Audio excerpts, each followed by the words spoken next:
আন্তর্জাতিক নারী দিবস উপলক্ষে ঝিনাইদহে সমাজতান্ত্রিক মহিলা ফোরামের বিক্ষোভ সমাবেশ অনুষ্ঠিত। রোজ শনিবার বেলা 12টায় সময় ঝিনাইদহ আজাদ রেস্ট হাউসের সামনে থেকে সমাজতান্ত্রিক মহিলা ফোরামের এক বিক্ষোভ মিছিল শুরু হয়। মিছিলটি শহরের পায়রা চত্বর প্রদক্ষিণ করে পোস্ট অফিস মোড়ে এক সংক্ষিপ্ত সমাবেশের আয়োজন করে। সংক্ষিপ্ত সমাবেশে বক্তব্য রাখে সমাজতান্ত্রিক মহিলা ফোরামের নেত্রী রুবিনা খাতুন, সমাজতান্ত্রিক ছাত্র ফ্রন্টের শারমিন সুলতানা ও সাথী ইসলাম। সংগ্রামী ঝিনাইদহবাসী, আজ আন্তর্জাতিক নারী দিবস উপলক্ষে সারা দেশব্যাপী সমাজতান্ত্রিক মহিলা ফোরামের উদ্যোগে যে সমাবেশ বিক্ষোভ মিছিল চলছে, তারই ধারাবাহিকতায় আমাদের ঝিনাইদহতে সমাবেশ চলছে। সংগ্রামী বন্ধুগণ, এই পর্যায়ে আমি আলোচনা করার জন্য আহ্বান করছি সমাজতান্ত্রিক মহিলা ফোরাম ঝিনাইদহ জেলা শাখার সংগ্রামী আহ্বায়ক কমরেড রুবিনা খাতুন রুবিকে তার মূল্যবান বক্তব্য প্রদানের জন্য আহ্বান করছি।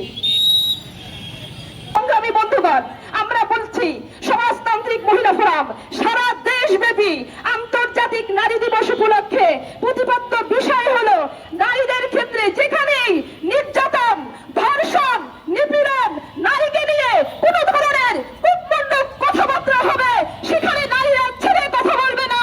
আমরা আবার হুঁশিয়ার করে দিচ্ছি, সমাজতান্ত্রিক মহিলা ফোরাম সমস্ত নারী পুরুষকে সাথে নিয়ে এই ধরনের কূটনৈতিক চিন্তা যারা ধারণ করবে, যে মহল ধারণ করবে, তাদেরকে ছেড়ে কথা বলবে না।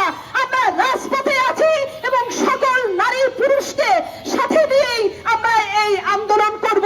এবং এই যে কূটনৈতিক চিন্তা যারা ধারণ করে, এই বাংলাদেশে 1971 সালের মুক্তিযুদ্ধের বাংলাদেশে, 24-এর বাংলাদেশে কোনো ঠাঁই নেই। আমি আবারও বলছি, কোনো ঠাঁই নেই। সমাজতান্ত্রিক মহিলা ফোরাম আবারও হুঁশিয়ার করে দিচ্ছে, ভাইদের সাথে করে বোনরা আবারও কিন্তু রাস্তায় নামবে। সারা বাংলাদেশ বলছে আর কোনো ধর্ষণ, নিপীড়ন বাংলাদেশে হবে না। এবং আমরা সরকারকে বলছি, আমরা অন্তর্বর্তীকালীন সরকারকে বলছি, আপনাকে ভদ্রভাবে বলছি, আপনাকে শোনার জন্য বলছি, আপনি এই যে ধর্ষণ, নিপীড়নকারী তাদেরকে অতি দ্রুত তাদেরকে আপনি বিচারের আওতায় নিয়ে আসেন এবং তাদেরকে দৃষ্টান্তমূলক শাস্তি দেন। সমস্ত মানুষ, বাংলাদেশের সকল মানুষ তা চাচ্ছে। সকল মানুষ কিন্তু রুখে দাঁড়াবে। আমাদের মহান পার্টি বাংলাদেশের সমাজতান্ত্রিক দল বাসক ঝিনাইদহ জেলা শাখার সংগ্রামী আহ্বায়ক কমরেড অ্যাডভোকেট আসাদুল ইসলাম আসাদকে এই পর্যায়ে আলোচনা করার জন্য আহ্বান করছি। শুধু ওই ব্রিটিশ বিরোধী আন্দোলনে আমরা দেখেছি নারীরা সম্মুখ সমরে দাঁড়িয়ে যুদ্ধ করেছে।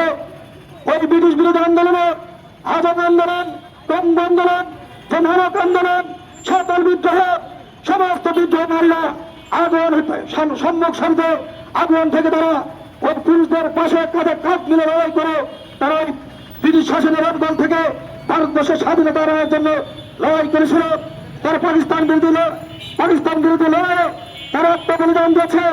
30 লাখ যে শহীদ আত্মদান এবং তার পাশাপাশি 3 লাখ মা বোনের যে আত্মদান, ধর্ষণ নিপীড়নের শিকার হয়ে তারা সেদিন সীমাহীন আত্মত্যাগ করে মধ্যে দিয়ে আমাদের স্বাধীনতা অর্জন করেছিল। কিংবা আজকে বাংলাদেশের স্বাধীন বাংলাদেশে 54 বছরে প্রত্যেকটি গণতান্ত্রিক আন্দোলনে আমাদের নারী সমাজের আছে বীরত্বপূর্ণ ভূমিকা এবং বীরত্ব কথা, কিন্তু সেটাকে অস্বীকার করে আজকে নারীদেরকে আন্দোলনের সময় ব্যবহার করা হয়, আন্দোলন হওয়ার পরে নারীদেরকে ছুঁড়ে ফেলে দেওয়া হয়।